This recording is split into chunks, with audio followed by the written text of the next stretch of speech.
Welcome to We Are Libertarians for this week. I am your host, Chris Spangle. To my left is Greg Lenz. How are you doing? Doing well, buddy. How are you? I'm doing great. And then on the line with us is Marc Clair of Lions of Liberty. Marc, how are you doing? What's going on, guys? And I am also very far to your left, all the way in California. Yeah, you are in Los... Not politically, though. Are you in Los Angeles? I'm in Los Angeles. Well, that is very glamorous. It's our first Hollywood star on the podcast today. Yep, Hollywood Marc is what they call me.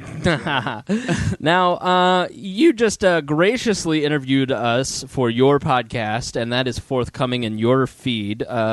So where can people get that? If I decide to release it, I'm still debating that. Oh, whatever, man. That was gold. We didn't meet the requirement. We nailed it.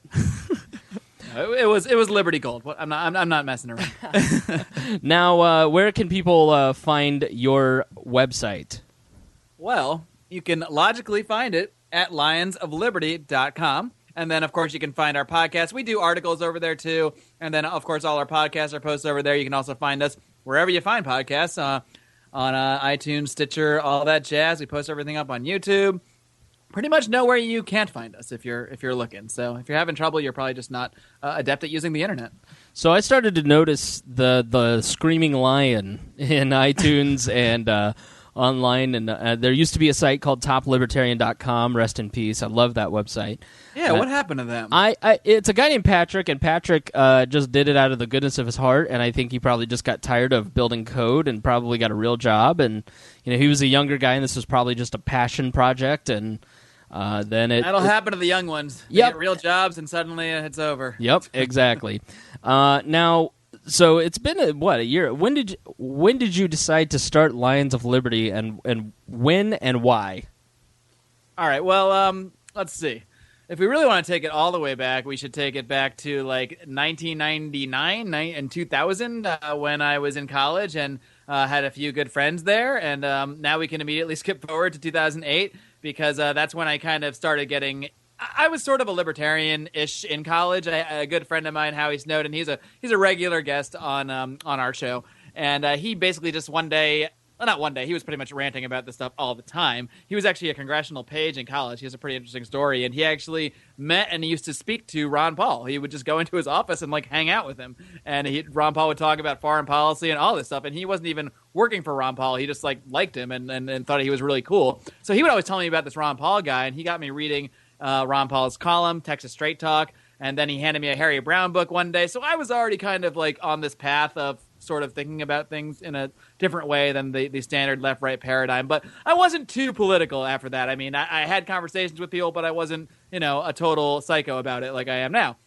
So fast forward to like 2007, and I became psycho when this Ron Paul character that I'd been reading, whose column I'd been reading for like 8 years. I just knew him as like a columnist. Like I knew he was a congressman, but I didn't really follow the comings and goings of what Congress was doing, so I didn't even think about him that way. But I saw this, I remember vividly, I was sitting at work, obviously not working, on yahoo.com, and I saw this headline that said, Ron Paul, Texas congressman want Ron Paul announces presidential bid. And I'm like, what? This guy? I mean, not because I didn't want him. I was like excited, but I was just like, not someone I ever associated with the idea of running for president, with the idea of seeking power. I was kind of confused, actually, but I was very interested in it, and the rest is history. After all the debates he was in and his amazing moments in the debates, that stuff got me fired up. It got me.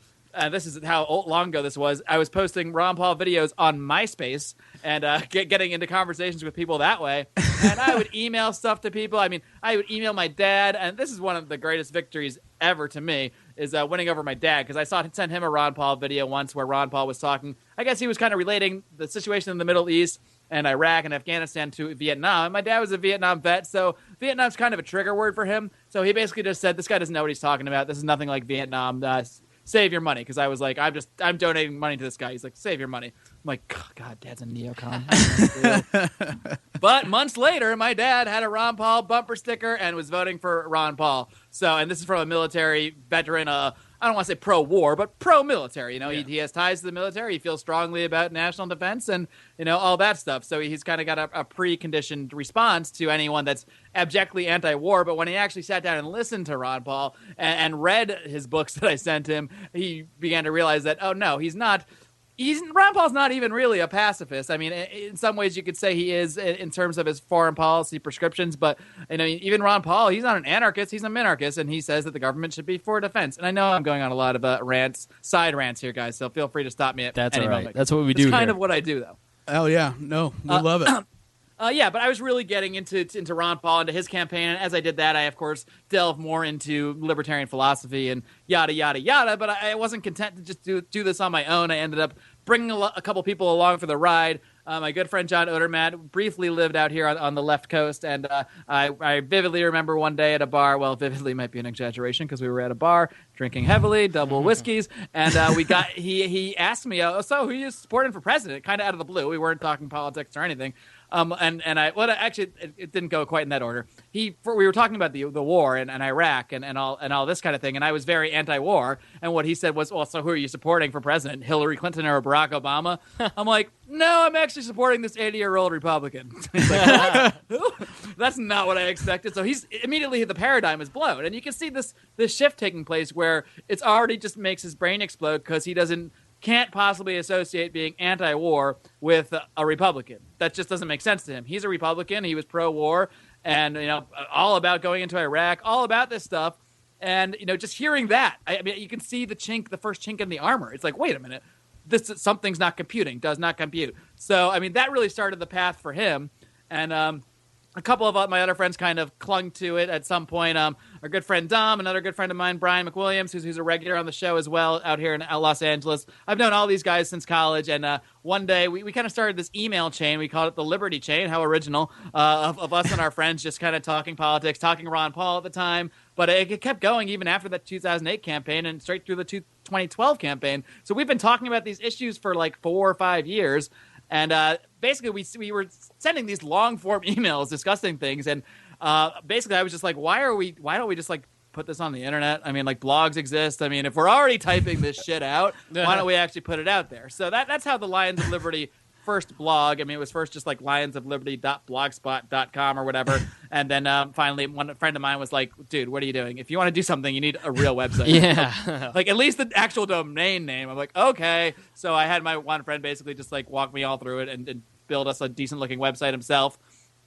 So that's how we kind of got the website going. And then the podcast came about because I was a frequent podcast listener. I mean, it's basically like all I do when I have huskies that I walk for an hour plus every day, and that's how I get through it, by listening to things. That's how I get through exercising, because I kind of hate exercising. But if I'm listening to a podcast, then I can kind of like lose where I am and get through it. So right. I was just an avid podcast listener, so it made sense to eventually do a podcast. Now, I might sound like semi-confident talking to you guys right now, probably because we just recorded another interview already. But this was not the case like 3 years ago, or I guess it was 2013 when I actually started the podcast. Sure. So I guess it's only 2 years ago. It's always hilarious to go back and if you go, if you look brutal. If you listen to the first episodes, it's not great. It's Creighton Harrington. It's Chris so bad. Goldknight. I'm doing that thing where you like smack your lips every time you're about to talk, and I hear it like thousands of times in the show. And this is after my quote unquote editing job, and it's just like, it's an hour long discussion with Stefan Kinsella about intellectual property. It's like, if you wrote it down, it might be interesting, but when I hear it, it's like so painful. I want to kill myself. Stefan Kinsella was your first interview? Oh, wow, that's intense. Yeah. Why don't you just start at the top of the mountain? Well, I got to go backwards here, because that's actually how it... I had the vague idea I wanted to do a podcast, but I hadn't taken any action. It's just one of those things. Oh, yeah, I'll start a podcast someday, whatever. But then I was actually... I don't know if you guys were kind of browsing the internet like I was when there was the big sort of IP debate between Stefan Kinsella and Bob Wenzel. Are you guys familiar with that? Yeah, I was surfing YouPorn. I was a little busy. Anyway, it's like this 2-hour quote-unquote debate, but it's just a shit show. It's not a debate. They're both like laying into each other. It totally goes off the rails, but because of that, it got a lot of attention in the libertarian nerd community. There was a lot of talk about intellectual property, and I had emailed Stefan Kinsella some question I had, just like I wanted to write an article and I had a question about it, and he was like, yeah, this would just be a lot easier if we did like a Skype call or interview about it. I'm like, okay. Total libertarian move. Let me expound upon and tell you. Exactly. He's like, I can't possibly put this in one email. I'm like, oh jeez. All right. But he's like, let's just do a Skype call. I'm like, okay. And then I'm like, light bulb. I'm like, all right, well, I've got this libertarian scholar that was going to have a Skype call with. I'm like, I may as well record it, and I may as well start that podcast I was thinking about. So that's how the podcast started. It's really evolved since then. I think because of that first interview, and I kind of just for a little while stuck with the straight up interview format.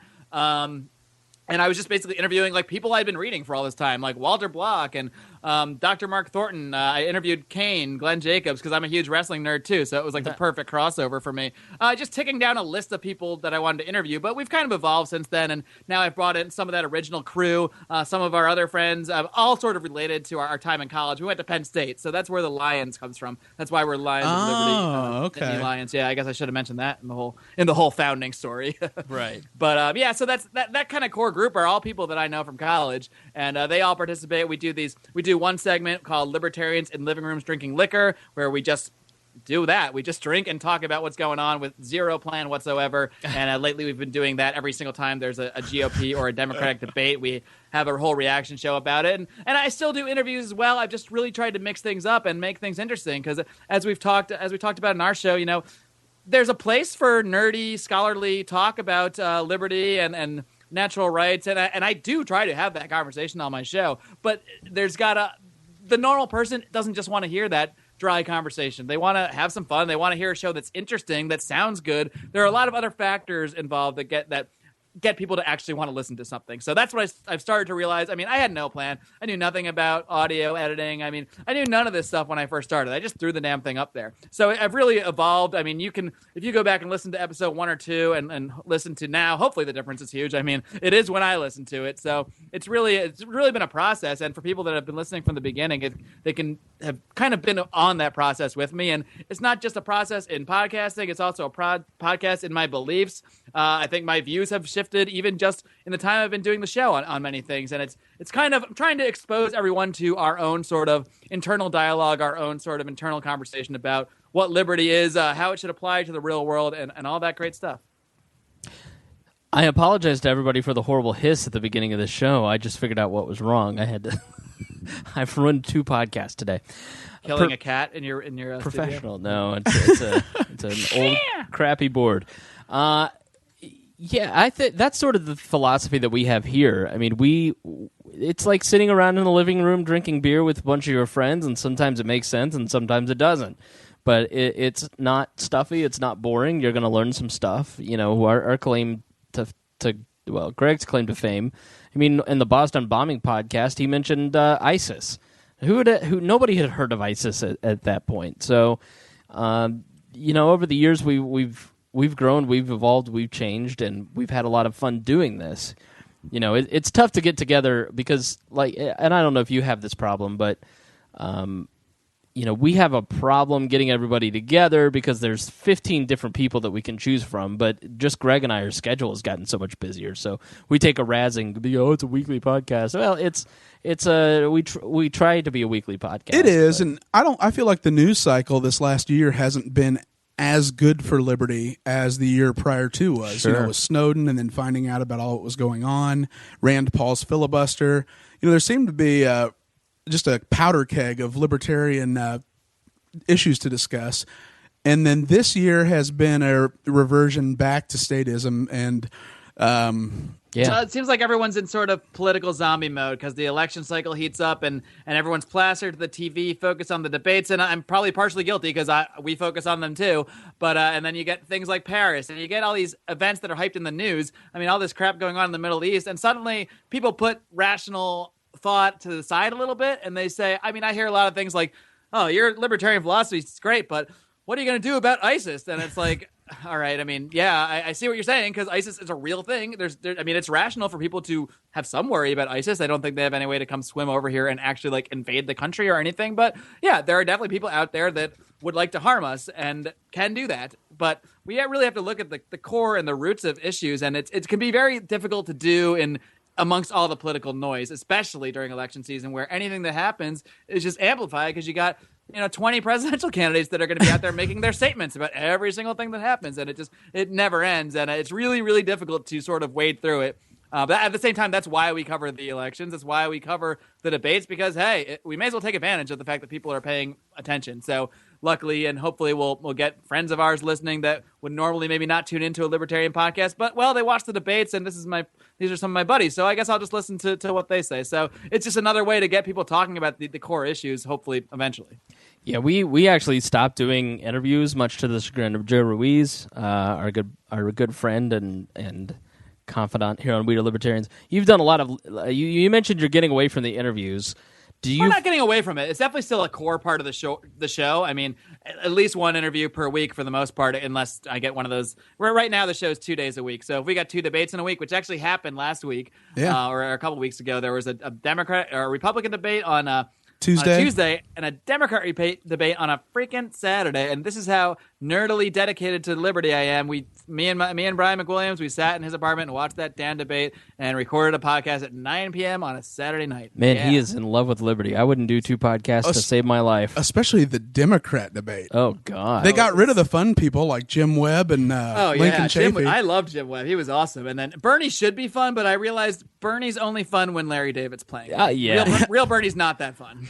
Yeah, the Larry David Bernie would win in a landslide, and it wouldn't be close, and it wouldn't matter what he said. Everybody'd be a socialist. Exactly. Well, who is your audience? Like, who do you come in contact? I mean, we have an awesome group of listeners. And I'm not just saying that. I truly mean that. Like, we're always surprised when people message us and say they listen and that they're fans of the show. And wait, you guys get messages? We do. Oh, yeah. Tons of messages about. But it is a lot of just your typical libertarian crowd. I mean, and I don't mean that dismissively. I mean, is that your core? I mean, who are you trying to reach in your podcast? It's a good question because I hate parsy answers that don't directly answer the question, but that's what I'm going to give anyway. Because it's kind of both. It's like all right, so like my core in the terms of the circles I was in on the internet, which is where my podcast audience started, because I was a big poster on the Daily Paul, and which is now Popular Liberty. I was posting there for years before I was even had the website or anything. So I have people that just knew me from there, so I would always post the podcast over there. And Michael Nystrom, who runs that site, is great, and he would always help put my stuff on the front page. So that really helped get a lot of that hardcore nerdy on top of things. I keep saying nerdy, but I'm describing myself here, so I'm not trying to denigrate anyone when I say that. It's implied when you say libertarian. Yeah, exactly. Right. I mean, people that are on top of current events, on top of we all know we're this virgins. Conversation. Yeah, exactly. So that was kind of the beginning of my audience, but I mean that's not what I want to. My goal is really to expand libertarianism, not just libertarianism, because I even hate that label. I hate all real labels, but just the ideas of liberty, the ideas of individual liberty, seeing a more rational thought process in our politics. And I obviously don't just want to speak to the already converted, so to speak. I want to get new people interested in this conversation in the first place, because it's one thing to break down the actual ideas of what liberty is, of natural rights, and all of that stuff, but there's another step you have to get before that, and that's interest people in even hearing it in the first place. And that's very difficult, and I'm not saying we're especially successful at it, but I mean, I know personal friends of mine that I've had political conversations with due to the podcast. They'll be like, oh, I checked out your podcast. Oh, it's actually interesting you guys talked about this. So it's, I mean, even if it didn't go outside my circle of friends, which it has to based on the download numbers, we have some amount of people outside of the people I know in real life listening. So I like to think it's getting to other people in some way, shape, or form, but there's no doubt that the core audience is already libertarian-ish people. I would say that's undeniable, just because that's where everything has grown from. But at the same time, I'm not excuse me, at the same time, I'm looking to challenge them too. I'm looking to challenge beliefs. I'm looking to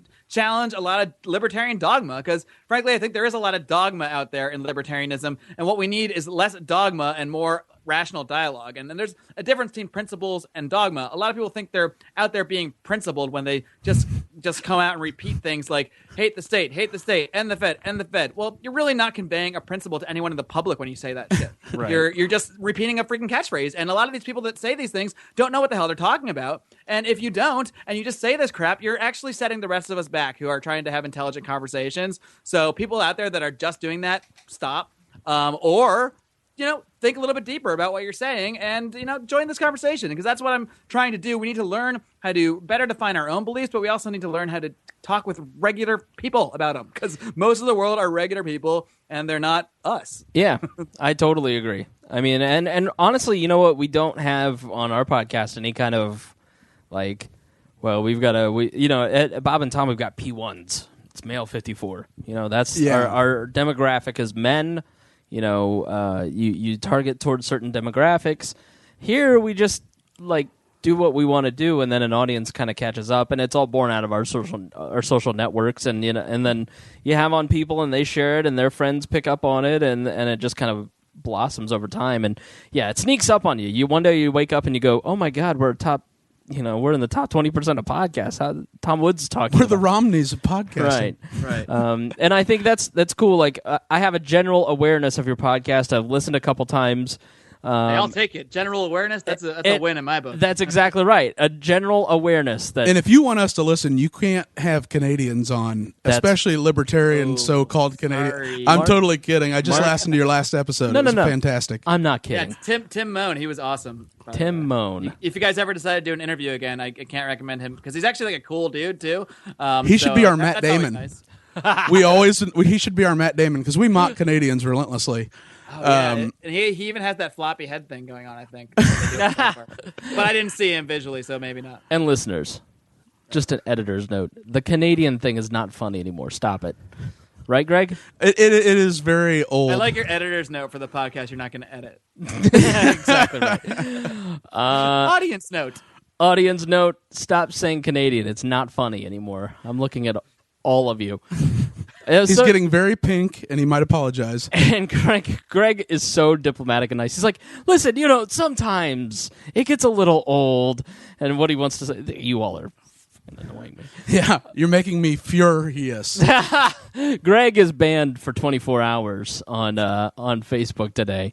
This is you announced my death, which I greatly appreciate. My entire wall was well wishes. Hope you get better soon.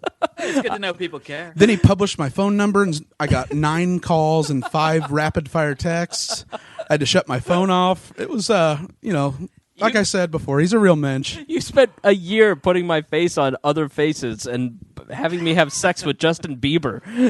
Well, he was Canadian, and you guys are so cruel. No, we are brutal. We are very brutal. The non-aggression principle does not apply to the internet at all. No. We gotta. Chris is.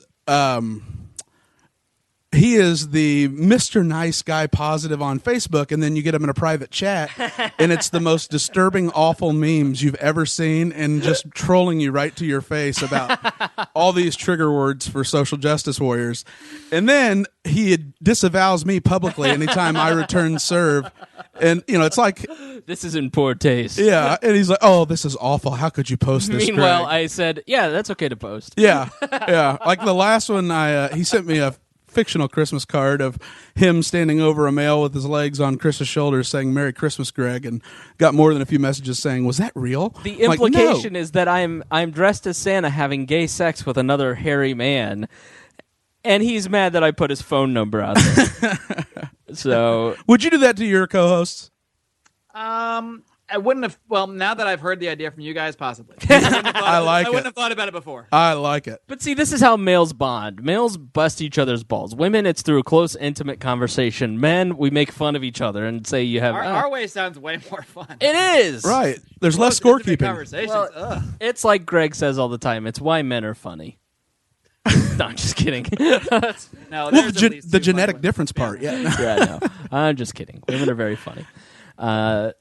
So now you went from Penn State, and then did you immediately move out to L.A.? Because that's kind of odd to go from Happy Valley all the way out to the West Coast. It's a pretty big cultural change. It was that awesome of a story. I actually, I did. I went to school and I went to school for like TV production stuff. So that's what I focused on. So obviously, like if you really want to do something big, and it's either New York or L.A. So in my mind, I did want to move to like a big city, to one of those cities. But I grew up in Connecticut, not far from New York City, and I had spent a lot of time there. I knew New York City, and I knew what being cold was like, and I was pretty sure I was sick of that. So that actually made the decision about where to go pretty easy. But I did end up doing the whole It wasn't in the basement, but I did live with my parents for 2 years after college. I ended up getting a TV job not too far from my home in Connecticut, and I just spent those 2 years just like saving money. And then I jetted out to LA like a responsible young man with a savings account. Nice. Very cool.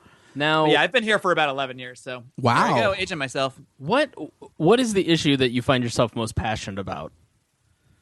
Probably. I mean, if I had to pin it down to one issue, it's probably the war on drugs, because to me, that's the most obvious, terrible affront to humanity perpetrated by individuals in our government. There are a lot of issues out there, and even foreign policy is one of them that are nuanced. It's not necessarily always black and white. But to me, the war on drugs, it's black and white. It's clearly wrong to use violence on someone that has done no harm to anyone else, has done nothing more than hold a plant or own a plant or sell a plant to somebody, sell a substance to somebody, hold it in their house. I mean, through no violent action of their own, they are assaulted by our government. They are thrown in cages. They are having their lives ruined. Even if they don't go to jail, the felony conviction ruins their lives and ends up finding them in jail anyway. There's just no way to possibly justify it in any. If you have any sense of moral. I mean, I don't know what the term I'm looking for is. Moral. Come on, guys, help me out. Integrity? Podcast Yeah, integrity.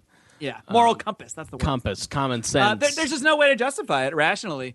And so I think it's my number one probably issue. I mean, my real issue is overall trying to get people to think rationally about politics and rationally about how we act towards our fellow man, and more importantly, how we advocate our political systems act. Because for a lot of people, a lot of people will buy libertarianism the way we describe it as, not hurting anybody else, not stealing their stuff. And, that's almost everyone will agree with that. But when you actually get into the nuance of issues, and when a lot of that violence is hidden from sight, people talk about a regulation of some kind and they say, well, that's not violence. It's just like a regulation. Like, yeah, but how is this stuff enforced ultimately? It's all enforced through violence. So even if you support a law, at least please recognize that it is going to be enforced violently if someone doesn't comply. And even that is a big hurdle for a lot of people to make, because if they don't see it, it's like we're babies again. We're toddlers. Out of sight, you don't exist. When your parents walked out of the room, you went, oh my God, my parents aren't real anymore. So when people don't see the violence, they think the violence isn't there. It's not in the system, and it is. And I think the drug war, the war on drugs, is the absolute most black and white example of that. And it is so pervasive too. I mean, if you watch The House I Live In, it's a documentary on Netflix that's brilliant. I recommend it like every podcast. What is so that, The House I Live In? The House I Live In on Netflix. Watch that. It's so great. I mean, it was really a turning point for me and made me passionate about the war on drugs, because it just shows you the tentacles that it has. It's not just about, well, you should be able to smoke pot. It gets into issues of criminal justice, of fairness in terms of, let's face it, there are a lot of black people in jail for drugs, and there are less white people in jail for drugs, and there are certain biases. And I don't want to say white privilege on this podcast, because Greg will get up and smack me right in the face. But essentially, we have economically destroyed certain segments of our population, not just through drugs, but also in other ways, like through NAFTA. So lower classes, lower income classes don't have work. And so the only viable economic system in a place like Detroit is selling drugs. And so we have, through economic policy, created this economic need for people, and then we lock them in jail, and it just becomes a way to warehouse the lowest 10% of our population, be it white, black, Native American, Asian, whatever, Latino. It's really a destructive force in our society in terms of cost, criminal justice, the cost that it has on families. You want to talk about family values, Mike Pence and all you dumb motherfucking Republicans. Huckabee. Like, pull your head out of your ass. I love this show. You just curse. Pull your head out of my your show too, but Yeah. it feels safer here. It just, you It's can a safe space for cussing. No one will be offended. go ahead. Say fuck. Say whatever you want. You can drop the C word. I have. And you have we're destroying families, and then the very people who want to increase the penalties for drugs are the very ones who are like, all these black people need to pull up their pants. Black lives matter. Then they'd get a job. Right. Then I wouldn't have to pay for them. All these deadbeat dads out there. Well, no kidding. You keep throwing them in jail. Right. And what's never really talked about is if you look at the 1900s in the United States, it was basically a case study in economic and cultural warfare on the African American population. From the time of like the early progressives, like even Teddy Roosevelt and Woodrow Wilson, it was so much social planning and centralization that we know better than them, or we're going to, really it was racist, but they need something separate. We were, and even going back to economically, because you talk about what crushed it was inflation. Inflation damages the poorest among us. It doesn't affect it doesn't affect the person at $110,000 a year in income, but it kills somebody that makes $17,000 a year and has a small child and is a single mother. All of a sudden, those dollars don't go quite as far, and they have every incentive in the world in order to go get on a social program. And then you have a cultural issue. Because you say, well, if I can't get ahead, no one will hire me because maybe I did drugs. Now I have a record. Now I can't make more than $17,000 a year. What's the point? And then it spreads like a virus through a community, and you arrive at Detroit. And that's not even, that's putting aside the fact that our prisons are basically slave camps for corporations and the government. People in prison work at jobs that pay like 12 cents an hour, 20 cents an hour, and they're making products for Fortune 500 companies. They're making products for the military-industrial complex. And you got people out here screaming for a $15 minimum wage. How about a minimum wage for the freaking prisoners if you're going to call for one for How about 15 cents? Yeah, 15 cents. It's a joke, though. Our prisons are nothing more than corporate slave camps at this point. Yes, there are some truly violent people that probably should be in jail, but that number is extremely small, in my view, and it would be a lot smaller if we didn't have policies such as the war on drugs, where we're assaulting so many people and ruining their lives, often from before they've even grown up and had the chance to have lives, by removing their father from the situation, by keeping them in poverty, and stuffing them into the system where it's a cycle. Their life is ruined. They don't have a father. They can't get a job. They can't get an education because they can't afford it. They live in a bad neighborhood. They've turned to drugs too, and now they're in jail. Now they're working for Fortune 500 companies, while Republicans are out there, proselytizing and moralizing and calling for black people to pull up their damn britches. And I'm so sick of it. It's not just Republicans; it's also Hollywood. Oh, you're right. Hollywood. And that's part of what this documentary. That's not code for Jewish, is it, Chris? No. Okay, no, good. No. We aspire to be media moguls. So. That was Marc that I was referencing. So I was in this documentary. They make parallels between blaming societal ills on the Jews and blaming societal ills on drug users, and the lowest 10% of our population, and they're the reason that we have these certain ills, and if they would just get their act together, then we wouldn't have this problem. And I saw an interesting article today. We just had another mass shooting. I don't know any details because it's December 2nd. We started at 7. There's no details on this mass shooting, and by the time we put this out, it's going to be, you're going to have heard, the news cycle will have moved on. But I'm sure in the coming days, what happens every time we have a mass shooting, we will dissect it and talk about it and have, discussions about guns. We will try to figure out this person's mental illness, what made them tick. And there was an interesting article in, I think it was the New Yorker today, published on December 2nd I saw it on their Facebook page, talking about why do we go to the efforts to dissect the psychology of a mass shooter, someone who goes, basically the white mass shooter. We give the benefit of the doubt to the white mass shooter, but then we never want to examine the motives of the Muslim bomber, and we never want to examine the motives of the black or Latino gang member. Society never spends time pondering what are the motivations behind their actions. No, they're just bad, generically evil people born as gang members that there's no rationale behind anything they do. Right, it's a binary choice. It's the good versus evil. It's bad or good. It's black or white. It's settled. Or a gang leader. Right. There's no in between. Right. It's settled. There is no room for discussion that public policy might be influencing the decisions of the brown bomber or the black criminal. But the white shooter is new, so I guess we're talking about it. What makes these people tick? How could it go wrong? Right. So I thought that was an interesting point for people to kind of think about, and why don't we have those discussions in this day and age? They of course said it was racism. It's political capital. It's being able to fundraise on it. Yeah, that too. So, what other issues rustle your jimmies? What do you talk about the most on Lions of Liberty? Wow. I mean, another big one for me. It kind of ties into the drug war in many ways, but healthcare and government's influence on healthcare, because it's one thing that affects us the most. I mean, I'm pretty healthy-ish, but I mean, in the sense that I don't have to go to the doctor for anything really regularly. So yeah, I might not notice how the government's intervention in healthcare affects us as much, but it's something that affects almost everybody now, especially now because now we're required to buy insurance, and required to buy insurance that has certain standards, and those standards, for most of us, are resulting in much more expensive health insurance and a much less care we get from it, or if you can even call it care. I mean, I don't call having insurance care. Care is something you do with yourself or with your doctor, or it's not having this corporation backing possibly that's going to pay your bills at some point down the line after they get upcharged 1,000 times. I don't really call that care. I call it fleecing more than anything else. And but the problem a lot of libertarians have, I think, on this issue, not just libertarians, I mean, right-wing Republicans, whoever, they just want to blame Obamacare. We got to end Obamacare, repeal Obamacare.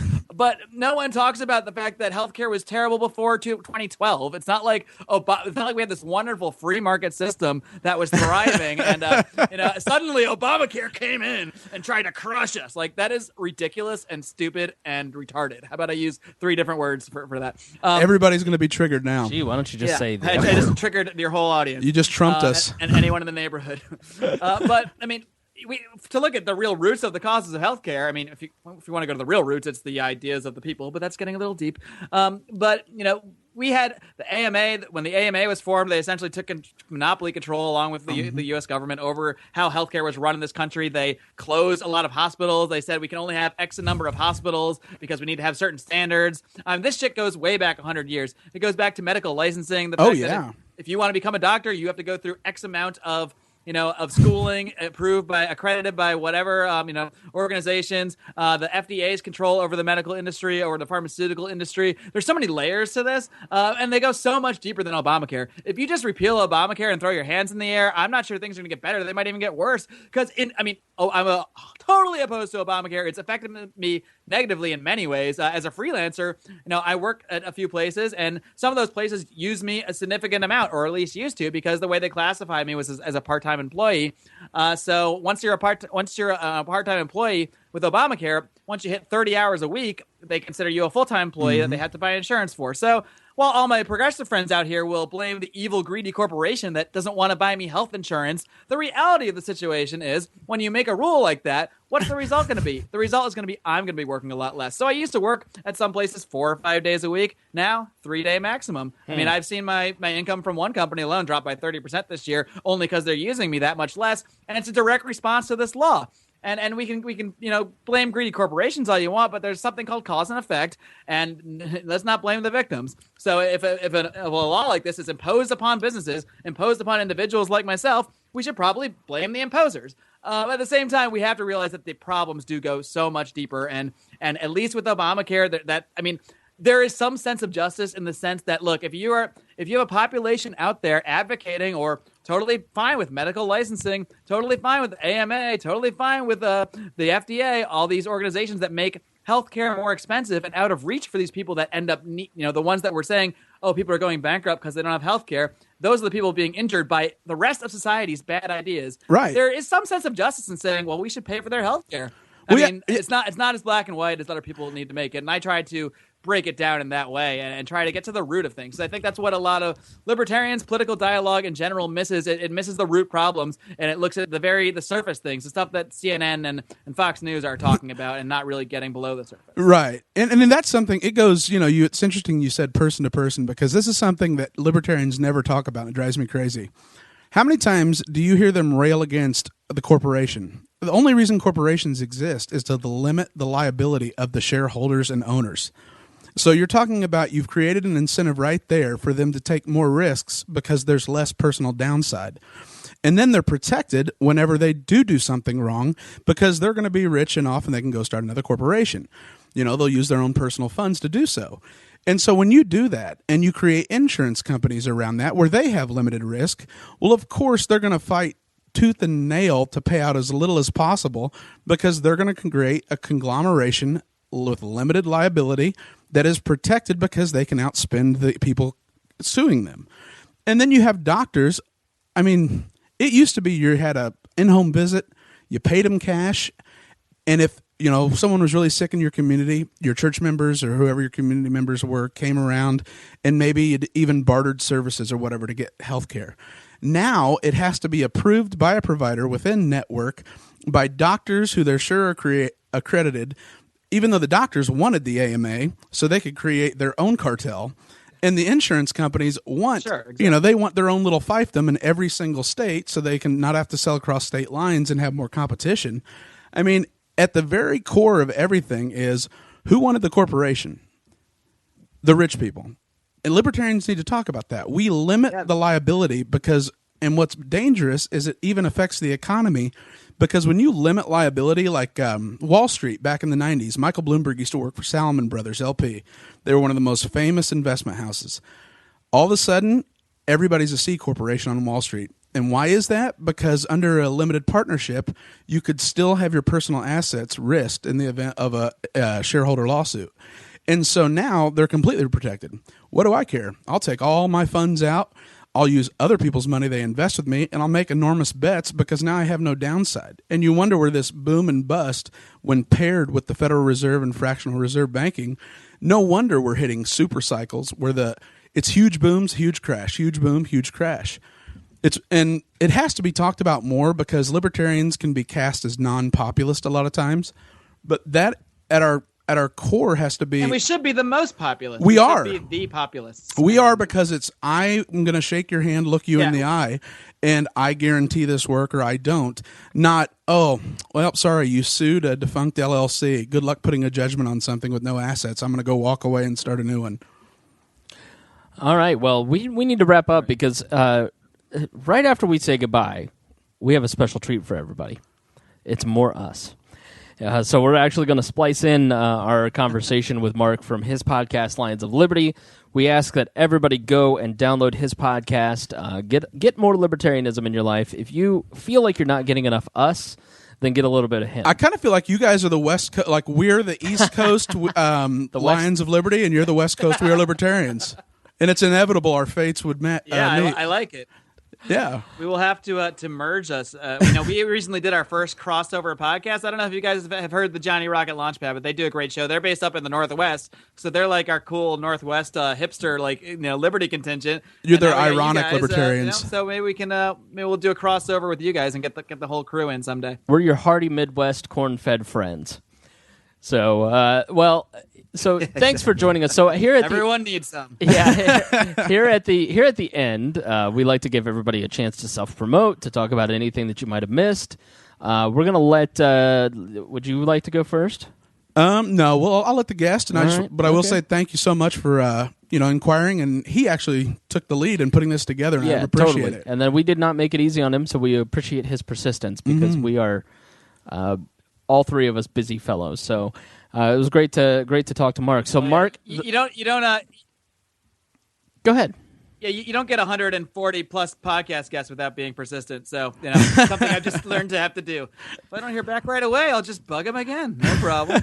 But yeah, guys, it's been a blast. Thanks for coming on my show. Thanks for having me on your show. It's really great to connect with some people that are seeing things in the same way I do, or a very similar way. I'm sure we could have many late night conversations about the little aspects of libertarianism we disagree on and get super nerdy. But in terms of the way that I think we need to reach new people and the way we need to advance these ideas and get to the core of issues as well, while having fun and hopefully producing an entertaining product at the same time, I think we share a philosophy on that. So, yes, in terms of my show, I guess I'll use this time to promote an announcement I haven't even made on our show yet, but screw it. I need some synergy. We need some promotion. But, we do our podcast, Lions of Liberty, twice per week.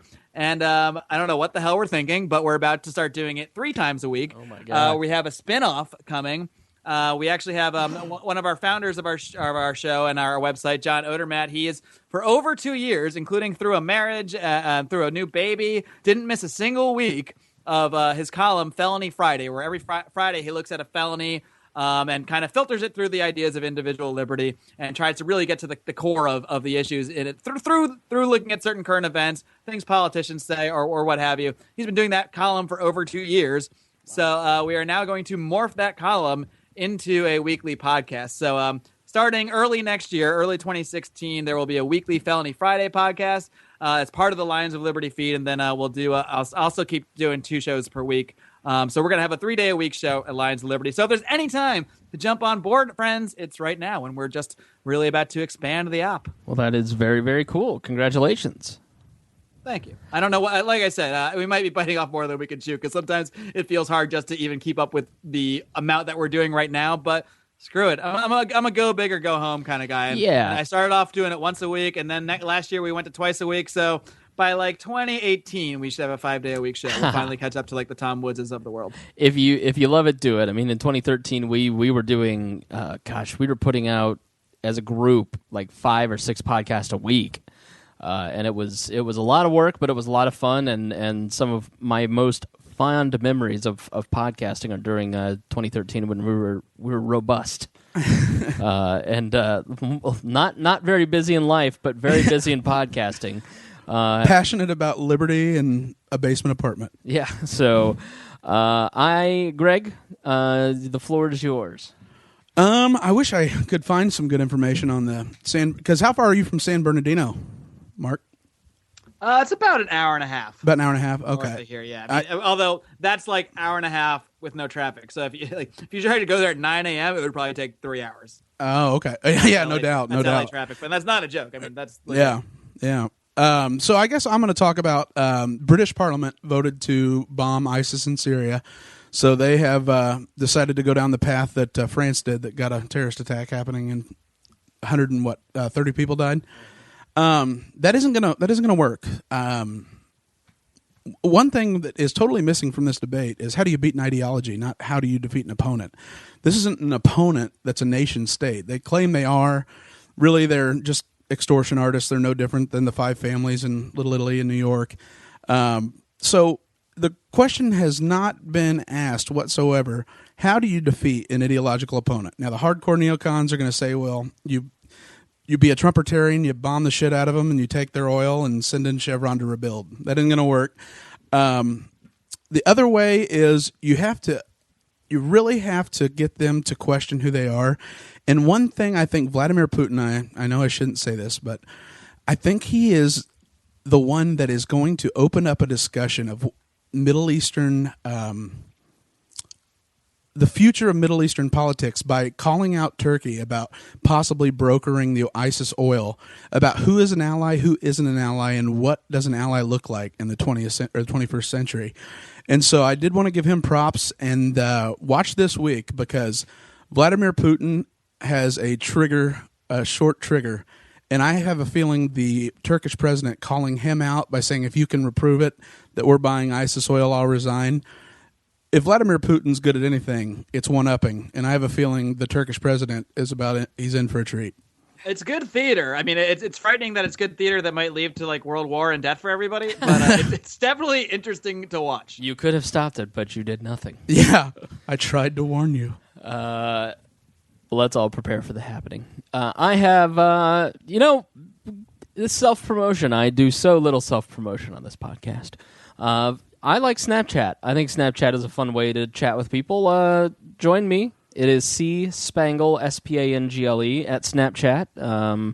And we will, I do not send out nudes, so if that's what you're joining for, then that's, I'm sorry, that's what you will not get from me, at least.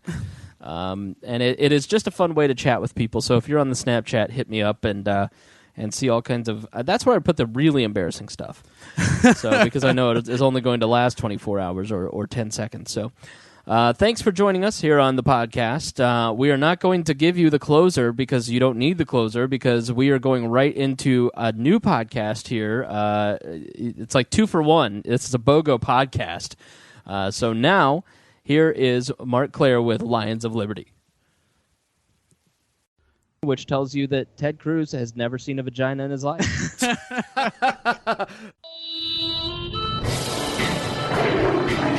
Welcome to the Lions of Liberty podcast. Here is your host, your guide, your shining beacon of liberty, Marc, Clair.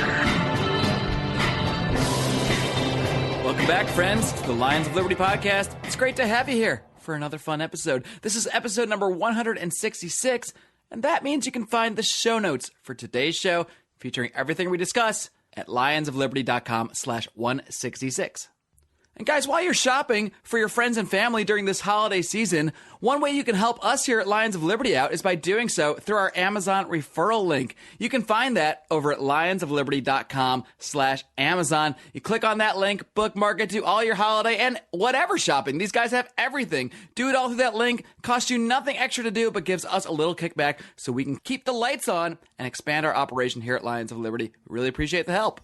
And boy, do I have a fun show for you guys today. I've got some fellow podcasters on the show. With me now are two of the minds behind the We Are Libertarians podcast, Chris Spangle and Greg Lentz. Gentlemen, are you ready to roar? Roar! I will take that as a resounding yes. We were trying to get my cat to meow into the microphone, but it didn't work. Oh, that would have been sweet. So, gentlemen, how are you doing?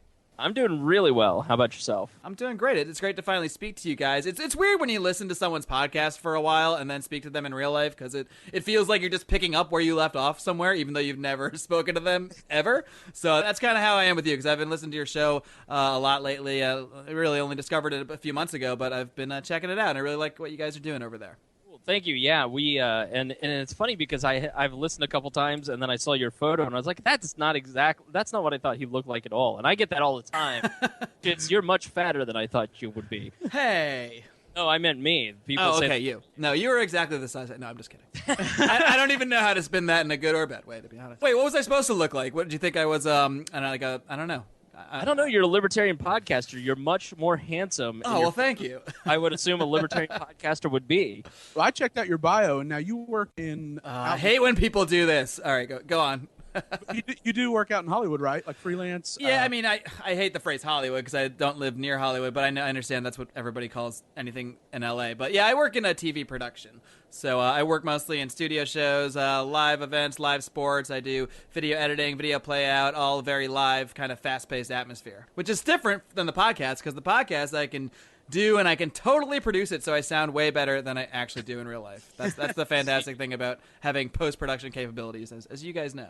And for your listeners, I'm Chris. That's Greg. Oh, yeah, we should probably point that out at some point. Yeah, and we don't do any editing at all. We used to. We've done our podcast for 3.5 years now, and we're up to episode 130, 140. Yeah, I don't know. This will be 132. And after 3.5 years, like at the beginning, it was like take out the ums, make us sound really good. And now I'm like, screw it.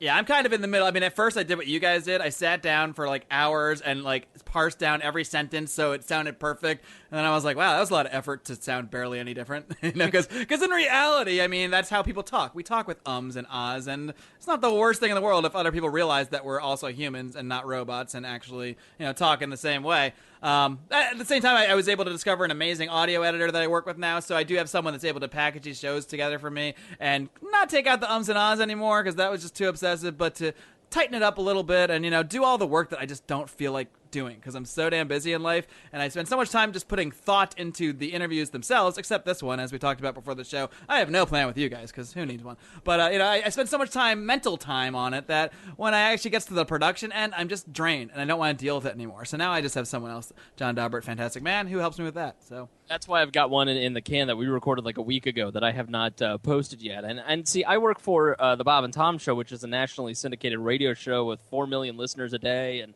I'm the web director, and I do podcasting full time essentially. And when it comes to my podcast, I'm like, it's like a janitor doesn't want to clean at the end of the day. Chefs don't like to cook. Exactly. I don't want to edit this audio.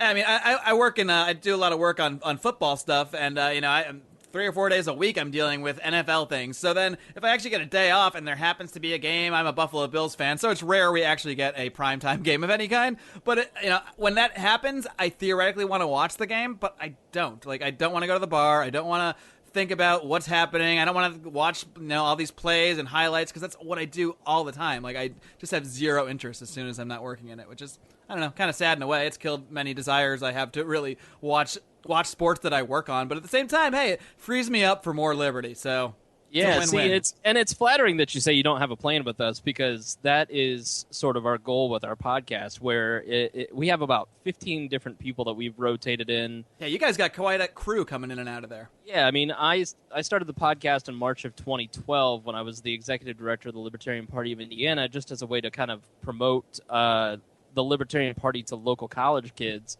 And then when I left there, I brought the podcast with me so it didn't die. And then Greg came on about a year later. I was used for content because I had a blog of interesting news articles, and Chris and I had gone to, from elementary school on up and then church together. And then he was like, hey, would you mind just posting this on here? And then he invited me one Saturday to show up and record, and I really never left. It was kind of like a virus. Before you know it, you're hosting a podcast. You're like, wait a minute, this was not what we discussed at all. Well, Greg just kept showing up, so Greg ended up being the permanent co-host, and now it is he and I are the backbone of the podcast. But we have about 15 to 20 different local libertarians that are all millennials that rotate in and out, and it depends on the subject. And some of those who started the podcast with us are no longer there for sometimes contentious reasons. To be clear, they're still alive. They're just not participating anymore. Sort of. They're dead. It sounded a little possibly morbid for a second, so I just want to make it clear in case anyone is holding early funerals for some people. Listen, I'm a libertarian. I take things very seriously. Of course. And if we get into a fight, you're dead. You're dead to me.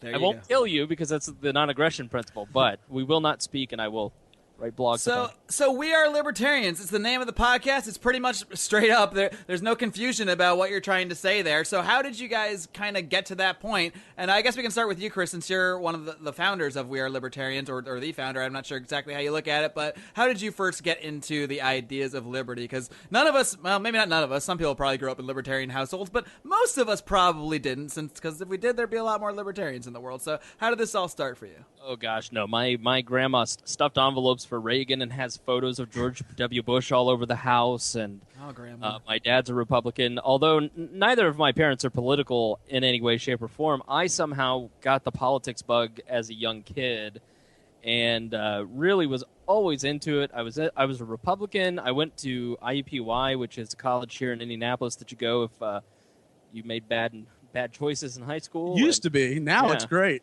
Yeah, now it's a great college. And got involved in the college Republicans there, worked on Mitch Daniels' campaign. It was 2004 when I became the president of the college Republicans. 2003, I held a Support the Troops rally, i.e. pro-war rally. Mini Cheney. Right, Mini Cheney. And then shortly after that, like 2005, I started working at a radio station, and it was a news talk station, and I was an intern for the morning show, and their host, Abdul, started picking apart all my little Rush Limbaugh arguments, because I wasn't making arguments from fact or research. I was making arguments from the script that I had been taught. The talking points. Of Yeah, course. exactly. And so I really kind of became politically homeless because I just was like, I don't have confidence in what I believe. And there was a guy here locally named Andy Horning who is a libertarian that I worked on one of his campaigns, and he really mentored me. And then Ron Paul came along, and I really was libertarian for the most part. I mean, in 2004, when I was president of CRs, they about impeached me because I didn't care about immigration or gay marriage. I was like, who cares if gay people get married? And that was bad. But Oh no, not in that circle, my friend. yeah, foreign policy became a hang-up of mine until Ron Paul in 2008, and then I was like, oh, okay, I get it. And so I started identifying as a libertarian and started watching the Libertarian Party, and they were not effective here locally. And I said, hey, what's the problem? And they said, we don't have an executive director. I went on to work. I said, I work in radio. Make me an offer. You can beat it. Trust me. And they did, and I went and worked there for 4 years and had a wonderful time growing the libertarian philosophy. Then I became the marketing director for the Advocates for Self-Government, the world's smallest quiz people. I did that for a year, and then I became the web director at the Bob and Tom Show. Sold out completely. Sold out completely. My sole claim to libertarianism now is I do a podcast. So I used to do all kinds of field work and activism and organization, and then I said, you know what? I'm just going to talk and let people listen. What a sellout! I can't believe you just don't do Liberty 24/7. That's outrageous. You actually want to have a job that pays you money to do other things. I did for 5 years, and you know what? I had to at some point become a grown-up and start making money, and now I have a beautiful luxury apartment, 700 square feet. It's open concept, no speed bumps in the parking lot, Mark. I have 2 cats. I'm a happy man. A Poon Palace, if you will. Calm down. So you're telling me you guys do a libertarian podcast, but you do not live in basements of any kind, or you might not even have a basement. It sounds like. No. We he has his apartment. I have mine. We do not live together. We're not apartments that you pay for yourselves, right? I just this is just a new concept to me. I'm sorry. Maybe I've been right. Yeah. Uncle Greg and Uncle Chris spend a lot of time together. No, we live separately. Although you do love to say that I'm a confirmed bachelor like Lindsey Green. So yeah, no. I lived in my mom's basement till 26, so that I do have some libertarian street cred. So Greg, what about you? How did you get into all this wacky libertarian stuff? Well, there was this podcast, and this guy was the executive director of the Libertarian Party. Ah, he sounds really interesting. Yeah, he invited me to this basement apartment and said, yeah, we just kind of hang out with a bunch of white guys and talk about politics. And I'm like, oh, okay. I'm a white guy. I can do that. He's not joking either. No, but actually, I would say my whole life, I kind of feel like this is, for the most part, everybody. I felt like a libertarian without knowing what it was. Sort of do no harm. If it neither picks my pocket nor breaks my leg, it doesn't involve me. And I didn't know politics or come to know politics really until college, and had a political science professor that worked for George W. Bush in Texas. And I realized then I wasn't necessarily a Republican, because George W. Bush was neither conservative or valued many of the same things that I do, other than a few economic policies, but not really, maybe the occasional tax cut. And then it kind of went away. I was dormant, but I got very interested. I finished my degree at IUPUI like Chris, and tried the college Republicans. They weren't my particular brand of vodka, so I didn't like that too much. But then when Chris asked me, when he was building the website, I had a blog where it was really just interesting news articles, and he needed content. So he was like, hey, would you mind just posting this every day? And then as I got into it, I kind of, I followed politics. I knew it pretty well, but I didn't have necessarily a philosophical grounding. And then he just completely ruined me by exposing me to voluntarism and minarchism and anarcho-capitalism. And I've always liked economics. That was my primary interest in college. So the Austrian school really hit home and made the most sense. And now we're just here 3.5 years later, and I guess I am a libertarian. So a resounding endorsement. I guess I'm a libertarian. Yeah. I don't know. I'm a little L libertarian, One thing about the podcast, I've always invited people on who are not purists. Our podcast really is geared. It's like a conversation within my living room, because all these libertarian podcasts, yours excluded. I mean, if you listen to, it's okay. You can include mine. No. I mean, there's a lot of professors, and that is right. What makes up the information of the libertarian movement, and that's just not accessible to most people. They don't talk like most people. It's not going to grab most people. And coming from a background, I wanted to engineer a podcast that people would actually download in mass quantities for you INTJs. And I have never been afraid to invite people on like Greg, who come from a Republican, or Gina was on the podcast for a while. She's a flaming liberal. Because I think it is interesting to hear somebody progress into more of an anarchist over time. I mean, I certainly have had that happen. And I'll take some heat for that sometimes, because Greg will say something like, I want to bomb all brown people. Direct quote, episode 50. But that's just not, people don't start from a pure perspective. And that's part of the problem with the libertarian movement and libertarian media in general, is that you have to start with purity, and you have to speak as an authority. And what we tried to do is wrestle with a lot of the questions and wrestle with the events of the day, and do it in a way that is fun. And, as I have become less political, the show has probably become less political and at times a little more Oprah. But I think there's room for that in the Libertarian Party, too. It's not just all facts and figures. There's also some emotion that taps into politics as well. Yeah, that's interesting that you say that because that's kind of what I'm trying to do with Lions of Liberty with my show. I'm not the only one there. I do host this program, but we founded the Lions of Liberty with a couple of college friends of mine, and we were totally apolitical in college. Maybe not apolitical, but we weren't libertarians. I mean, this stuff only happened when we came together later in life when Ron Paul started running for president, and we started talking about this stuff, and then eventually we're like, well, since we're spending all this time emailing each other and talking about this stuff, why don't we just blog about it? And then one day it just became a podcast because I just decided to make it one. And but that's kind of what I'm trying to do, is bring people on a journey, not say this is how everything should be. I like to bring in interesting guests, some of which are professors, but not all of them, and have sort of intellectual conversations in a sense, but to try to translate them into a normal conversation, basically. Try to take an intellectual talk, press it through this sort of filter, and then spit out sort of a normal conversation that people can actually access. Whether or not I'm successful at that, it can probably be up and down, depending on the week, but that is the goal, and that's what I'm trying to sort of bring forward, because at the end of the day, we can't just have, like, nerdy intellectual conversations. They're important ones to have, and they need to exist so that we can sort of figure out our beliefs, but when we're trying to reach out to other people, like, when I want to talk to my friends about this stuff, I mean, I can't send them to the Nerd Podcast. I have to send them to either you guys or myself, or Jason Stapleton. I know you guys have had him on the show, and I think he's doing great work. There's a lot of people that are starting to do work that's a lot more accessible to, I guess, the quote unquote everyman, the guy whose face is not buried in Man Economy and State for 10 hours every night. Somebody that just goes to the bar and has a beer and comes home and might toss on a podcast while they who knows what they're doing. Yeah, I started this in 2012 with two Young Americans for Liberty guys. Creighton Harrington, he went on to actually work for YAL. He doesn't come on the podcast much anymore because he's grown up and grown out of Liberty. And and then Chris Galt, he was a great addition, a little troublemaker, and then left under tense conditions. But hilarious.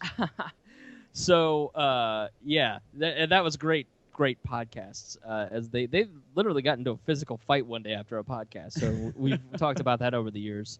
Non-aggression, gentlemen, non-aggression. That's what I tried to say. I just sat down and laughed at him because it was the worst looking fight I'd ever seen in my life. But what's funny? I actually, a friend of mine, Brian McWilliams, another Lion of Liberty, he does our Rand Paul analysis show and all of our debate reaction shows. And we actually ran a beer pong fundraiser. And we've known each other for like 12 years. Friends that have known each other for that long can fight. Like, it's fine. Like, we just fight and then we're over it. So I don't know. Something was happening at this beer pong fundraiser that we had for Ron Paul. And he was like getting on my case about not making a shot. I don't even remember what the issue was, but I got annoyed and we kind of had a little scuffle. Like, I don't know, maybe I pushed him, maybe he slapped me, and like a couple of these guys were like, guys, come on, we're supposed to be Ron Paul people, we're not supposed to be violent and non-aggression. I'm like, dude, come on, we're friends, we're just fighting, get over it. These are the ideals we aspire to. This is not the conditions in which we live. Exactly. I agree you should not hit someone, but sometimes you gotta choke a bitch. But sometimes you gotta choke a bitch. And I think that's what's really holding Liberty back, is watching two libertarians fight is like two flailing wounded birds. And if we would just quit fighting in public, people think we were more masculine and maybe not accuse us of being isolated. Or get into real fights with our fists in public. No, I don't advocate that. I don't advocate that, everybody. Just gotta go alpha.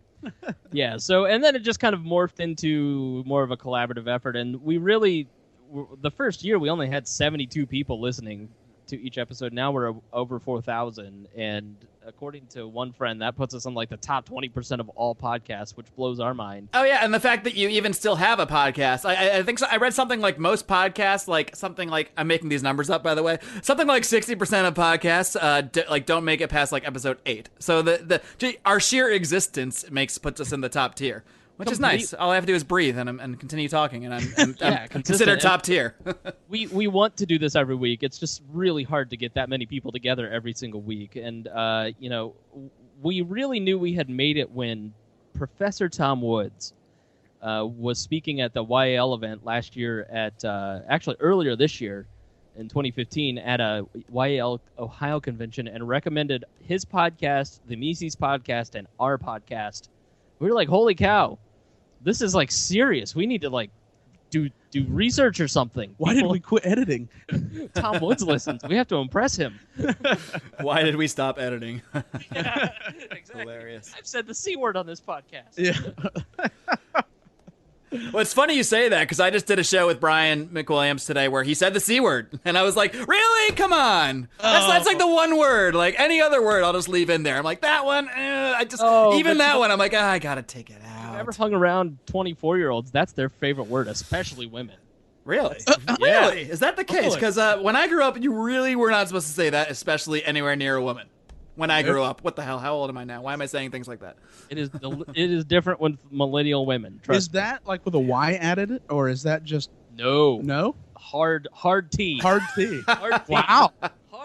Hard T. Because I've yet to experience that in a while, but I don't hang out with a young, 24-year-old. I should have been a millennial if that's what these kids are doing. Right. It came too late. I try to spend as much time with young women as possible. Well, classic libertarian right there. Yeah. So what, you guys are really immersed, especially Chris, I know for many years you're so immersed in the libertarian movement, seeing kind of all angles of it, seeing the sort of, everyman kind of thing, and actually being involved in, career libertarianism in a way for some time. So Chris, I'm just wondering what kind of observations you have, because obviously we don't live in a libertarian country or a libertarian society or whatever, anything resembling what you might want to envision as ideal. So why do you think these ideas of liberty aren't, taking off as fast as they should be or could be? Or do you think that the liberty movement is actually doing pretty well, all things considered? Oh, I definitely think it is. When I was at the radio station in 2007, 2008, I have tape of me somewhere on my own website on air making fun of Ron Paul as a crackpot. And then that was sort of what everybody did. They mocked him. And then I actually started to listen to him and listen to what he was saying, and it started to make sense. And the authenticity of Ron Paul really spoke to people, just as the alleged sincerity and authenticity of Trump and Bernie Sanders are speaking to people today. But Ron Paul had a record that matched his rhetoric. And, when you have somebody who is your message bearer, getting a platform in a time where people are very change-minded, and he's very passionate, and he's willing to say that the hard things as opposed to what everybody wants to hear, I think that really hit a chord in 2008, 2012, especially with young people who are frustrated with their situation. And, in 2009, when I started at the Libertarian Party and we were working on messaging for candidates, you didn't talk about pot. I mean, it was a 2009, as we were preparing for the 2010 cycle. And in the 2010 cycle, it was a conservative cycle. We were talking about low taxes. We were talking about small business opportunities. And you didn't mention things like anti-war issues. You didn't mention privacy because it wasn't even really talked about as much. You didn't mention pot at all. And hell, even Democrats weren't talking about pot. Absolutely. I mean, openly, not like they are now. Yeah, by 2012, and certainly now by 2016, it's much more liberal, and I think as millennials have started to have more of a voice, we've grown up with cultural influences like Howard Stern, Ron, with South Park, and a lot of different libertarian cultural influences that we've bathed in. We are a libertarian generation. A third of us are libertarian, according to one new study, where baby boomers, it's an eighth. So as we have more powerful voice in politics and in society and in culture, things become more and more libertarian, and that's only going to continue to progress. What we're having a hard time capturing in the libertarian movement is any kind of not centralized but cohesive organization. Careful. The anarchists are already getting upset. Well, organization, that sounds dangerous. Yeah, well, organization is part of how politics and human beings work. We work within social structures. And with the Republicans, you have a top-down structure.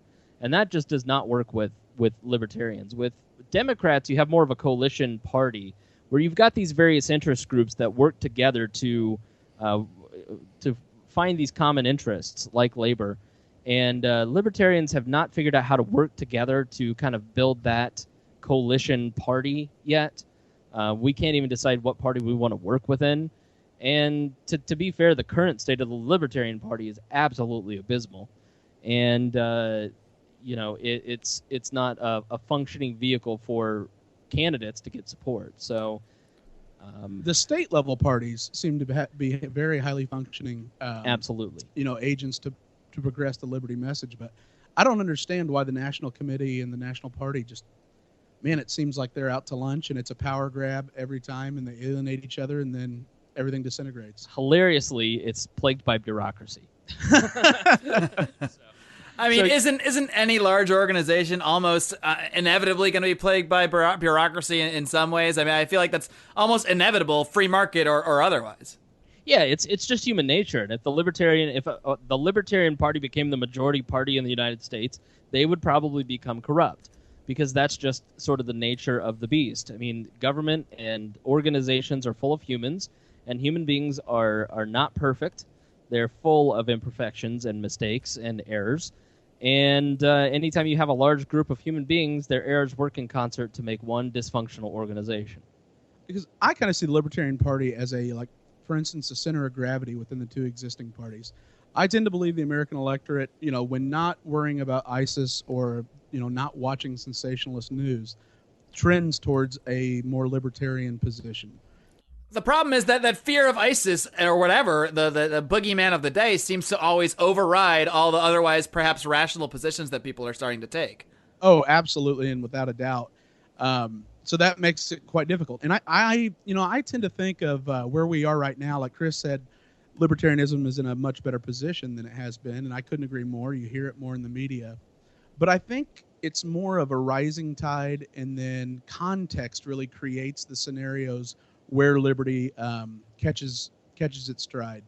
We millennials grew up and, Desert Storm wasn't a war anyone felt. Our parents didn't even feel it. 9/11 hit, and all of a sudden liberty took a huge leap back underneath the guiding hand of a small government, quote unquote, conservative like George W. Bush. But then people got tired of war, and so anti-interventionism's been a recurring theme. And then you have Snowden and people being spied on. And I think, for the most part, the average American citizen until Snowden couldn't even told you, what the Fourth Amendment protected. And now you have people that are raising money for political action committees around it. So my hope is that we stay in an area or in a tide where libertarianism does continue to increase. An attack here, though, domestically by ISIS, I think we would go right back to where we started from 2001. And that's what scares me. I mean, it seems like even when something that didn't happen here, I mean, even after Paris, you see all these politicians calling for more surveillance and more militarism. And if something actually happens here, God forbid, I mean, it's going to be 1,000 times fold. They arrested climate protesters underneath emergency terrorism laws in Paris yesterday. Lord, yeah, Paris has some really bad anti-speech laws, including... even if you're, because I guess now that's the thing. That's what Bernie Sanders recently said to debate this line we're hearing now, is that climate change is responsible for terrorism. So I guess if you're saying something bad about climate change, you're, helping the terrorists. I don't really know. You're part of ISIS.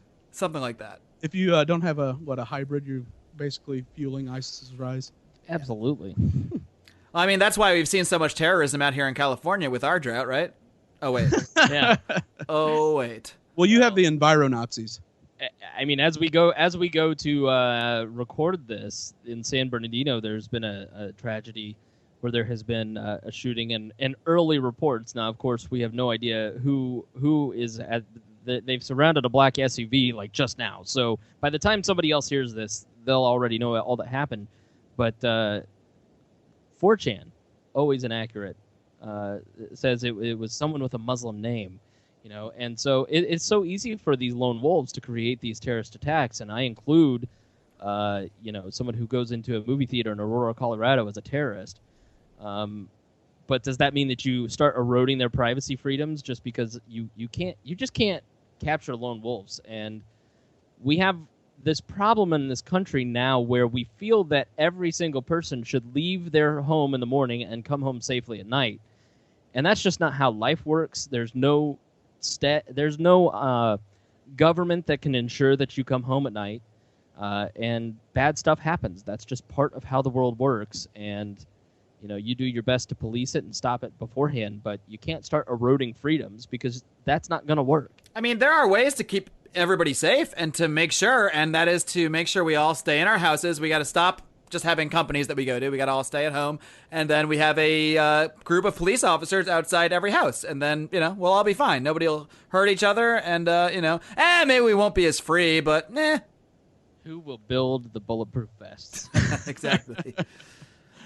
One thing I want to get your guys' thoughts on, because I know you guys are following this stuff as well. You recently did a reaction show about the GOP and Democrat debates. We've taken on a task that I'm already regretting, but we committed to it early, so now we're still doing it. Every time there's a GOP debate or a Democrat debate, we do a live blog, and we immediately record a reaction show afterwards. The only good thing about that is that we do it while having a few adult beverages, so it kind of helps lessen the sting a little bit. But you talked about Ron Paul a few minutes ago, and how he was so bold in the debates and how he captured the hearts of so many people and changed the way people were viewing politics. And yet we've got his son up on stage there, and I think he is doing a lot of good things and saying a lot of correct things, but yet he's not capturing that spirit, I guess, at all, because he's not raising the kind of money that Ron raised, and he's certainly not even doing as, I think Ron was doing better in the polls at this point even. So, what do you attribute this to? I know for me, with Rand, I see it entirely. He has the libertarian disease. He can't wait to be right up on stage. He is looking for his moment to show off and demonstrate that he knows the policy inside and out. And then he gives this little smirk, condescending look over at everybody, and then realizes he's going to be kicked down to the The interesting thing about that is that's how he starts every other statement. Oh, well, the interesting about it's like he puts on his sort of snarky professor mode. Right. And, he grew up in an anarcho-capitalist. There's YouTube videos of him defending it. And that was a mistake because he has none of his dad's likability and none of his dad's ability to succinctly capture a message of basically indeterminate non-interventionism in policy across the board. And so Rand is a guy that is definitely an advocate and a great leader of the liberty movement, but he belongs in the Senate because my other criticism is I actually counted the first debate. No candidate said, when I am president, less than Rand Paul. And he didn't say it until he was asked by the moderator, what would a Rand Paul presidency look like?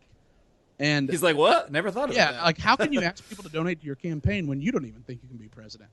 And that's the weird thing, because if he doesn't think he can be president, then why tiptoe around things? Why not be even bolder? Why not truly run an educational campaign if he truly has, anarcho-capitalist beliefs or what have you? If you're not trying to actually be president, because that's the excuse you hear from everybody, well, I know, but in order to be president, you got to say certain things. In order to win a Republican nomination, you got to toe a certain line. But he's not doing that. He's not even doing that well. So, I just don't see either you got to go full educational or actually want to be president and try to win. And it seems like he's doing some weird middle ground where neither are what's happening. Yeah, and he has a trust problem.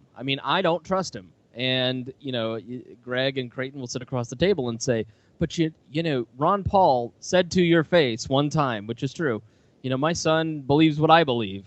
I said, but that's not what he says. And I don't want a politician who's just going to lie to be president just because he's on my team. I'm for honesty. But that's a pretty high bar for any politician. Wouldn't you say? He is wishy-washy, and he is. He feels like he's totally full of crap.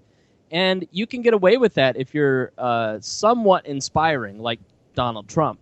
But no, I'm just kidding. You say that, but it's true. I find myself sometimes listening to Donald Trump. The same thing happened to me with Bill Clinton sometimes. I'll have the news on and he'll come on. That's not actually true. I never watch the news. But point being, I'll be listening to one of these guys talk and I'll suddenly forget I'm a rational human being for a minute and I'll get sucked into the speech. And before I know it, I'm like, hey, this guy sounds pretty good. I gotta slap myself because it's these guys are so masterful with how they present themselves. I don't know if you've seen any of this stuff about Trump.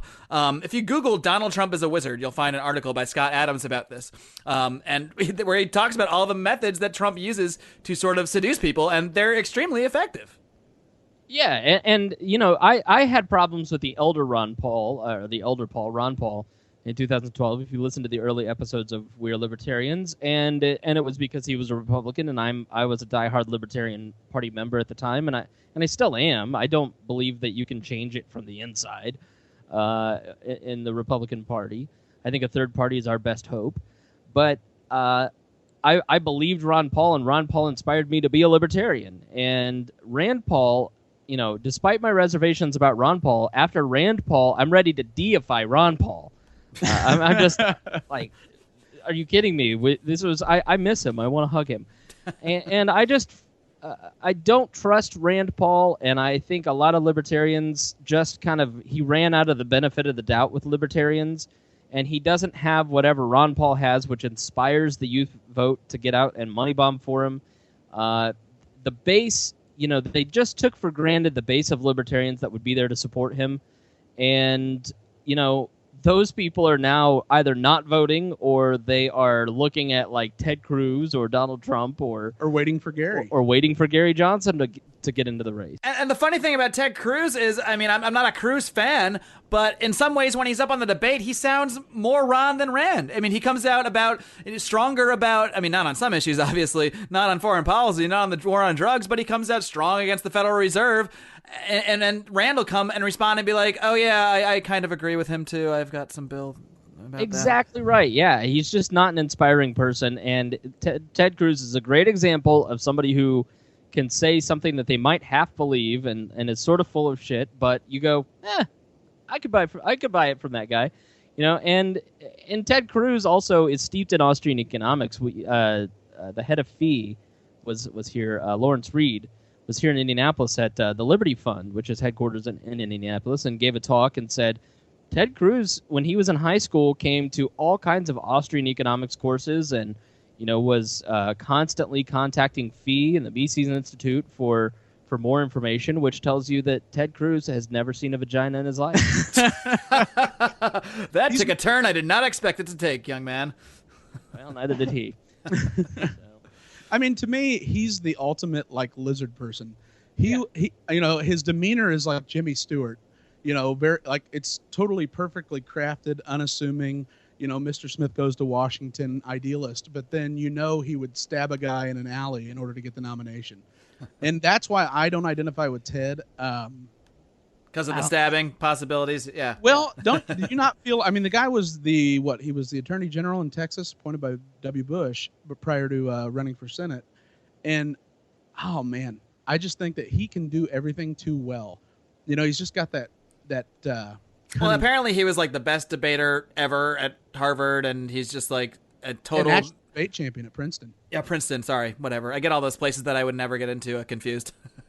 But he's clearly very comfortable on a stage. He's an amazing orator. He really knows how to make himself sound correct, whether or not he is, which is why he was a champion debater, because you don't have to be correct to win a debate. You have to sound correct to win a debate. And that's something that Ted Cruz excels at, which is actually really frightening because some of the things that he actually stands for when it comes to foreign policy, when it comes to the drug war, are terrible to me. And to think that some liberty-esque people are going to end up flocking to and voting for him, even though he's good on some things. He's great on the Second Amendment. I mean, he's decent on the Fed. He's good on some things.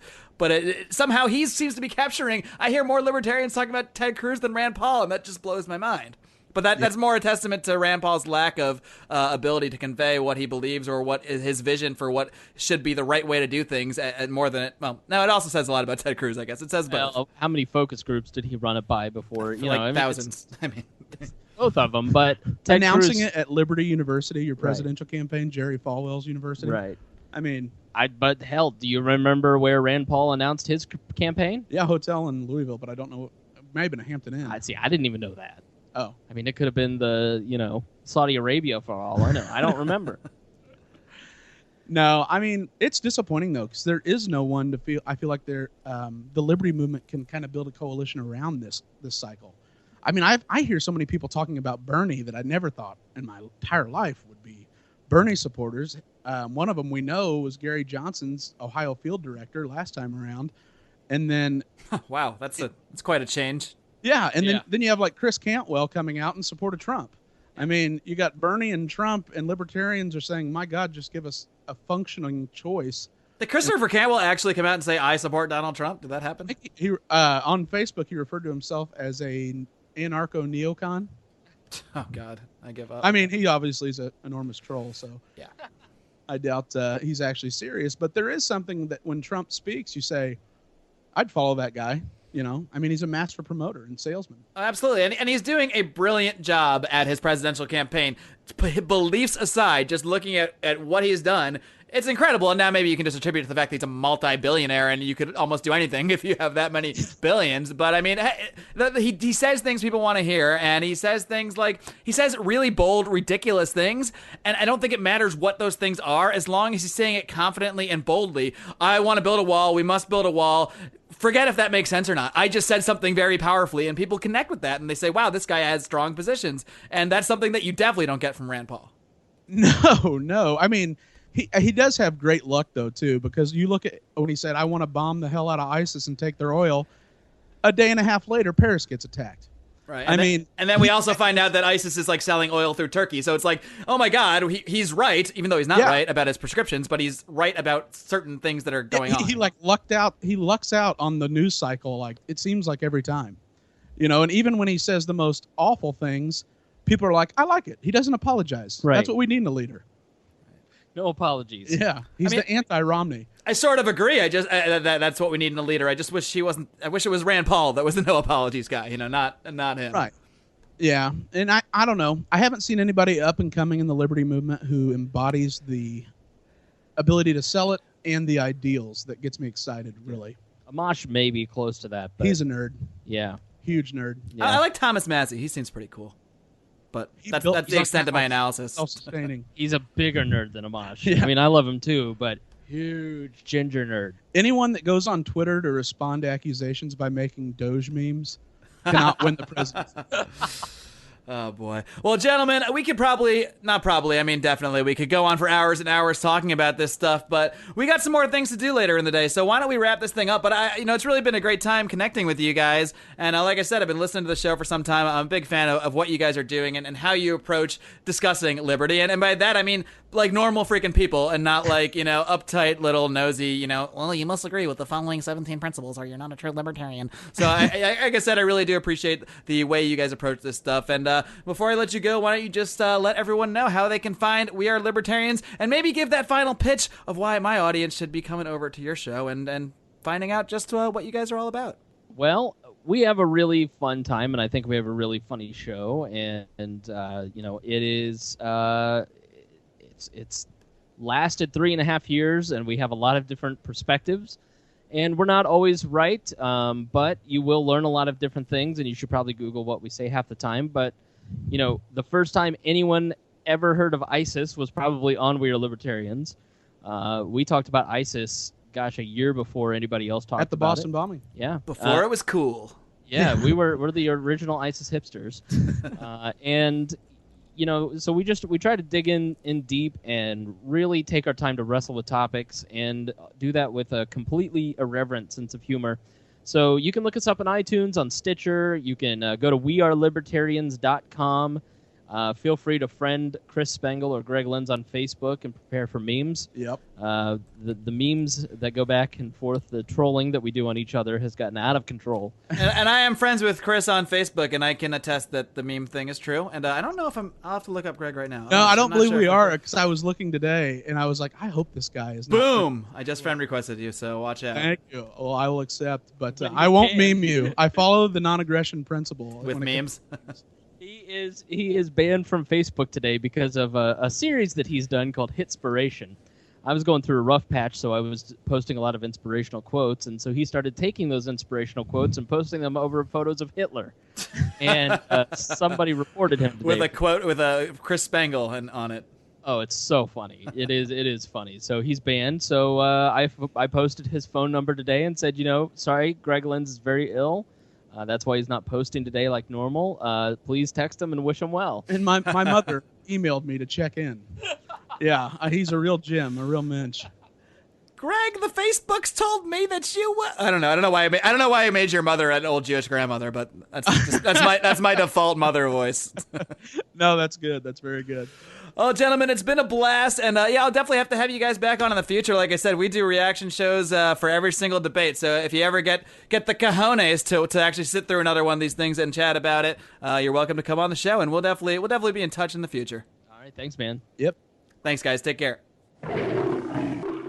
All right, guys, and what a fun talk I had there with Chris Spangle and Greg Lentz. Now, I mentioned we had some more stuff to do. Well, that more stuff was keep talking because I immediately recorded an interview for their show, for We Are Libertarians, and that will air shortly after the airing of this show. So I will link to that, hopefully in the show notes today at lionsofliberty.com/166 whenever it gets up.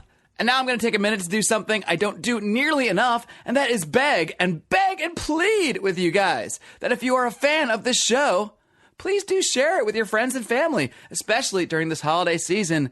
Over the dinner table, around the Christmas tree, around the Hanukkah menorah, it's a good time to maybe engage in a little political discussion. Keeping it respectful, of course. We don't need any family divisions, but it's a good time to talk politics because, hey, who's going to listen to you more than your family? Well, hopefully.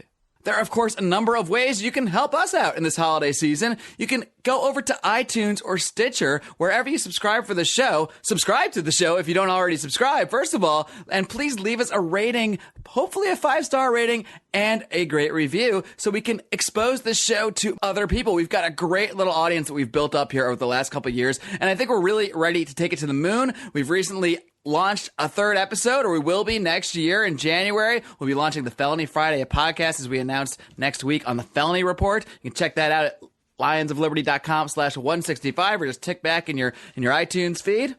And that means this podcast will soon be 3 days a week. Now, guys, we don't profit off this. This is not a money-making venture, but it does cost money to run. So there are many ways you can help us out with that. And one of them is to shop through our sponsors link. So, of course, you can go to lionsofliberty.com/Amazon to shop through our Amazon affiliate link. And if you have some liberty-minded friends, you might want to shop for a gift over at libertymaniacs.com. You can find our affiliate page at libertymaniacs.com/pages/lions, or you can find a link, of course, in the show notes as well. You can get 10% off your entire order just by shopping through that link over at Liberty Maniacs. Great political gear from our friend at Dan McCall. I'd also like to invite you all to come join the conversation with us. If you haven't already, you can join our private group on Facebook. It's called the Lions of Liberty Forum. We always link to it in the show notes. You can also find it by going to your little search bar on Facebook and looking up Lions of Liberty Forum. It is a private group, but I will let you write in as long as you look like a real human being and not some form of spam or a total troll. Of course, there are many ways you can listen to the show. You can find it at lionsofliberty.com every single Monday and Thursday, soon to be every single Monday, Wednesday, and Friday. How exciting. You can also hear us on the weekends at libertytalk.fm, 6 p.m. Eastern every single Saturday and Sunday right before the Johnny Rocket Launchpad, as well as throughout the week on the Liberty Radio Network at lrn.fm. So many ways you can find this show. As we discussed with the boys earlier, there are some more debates coming up. We've got a Republican debate next week, and next Saturday a Democrat debate, and we're going to do it once again. We're going to watch another Republican debate, and later in the week, another Democrat debate. The Republican debate is actually tomorrow, Tuesday night, if you're listening the day this is released. Tuesday, December 15th, we'll be live blogging the Republican debate, so head over to lionsofliberty.com for the live blog. We will immediately record a reaction show, and that will air this coming Thursday. And until then, folks, I only have one more word of advice, and that is, of course, to live long and live free.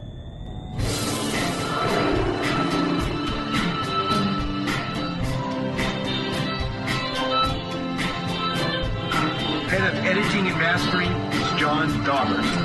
Contact Johnny53 at gmail.com.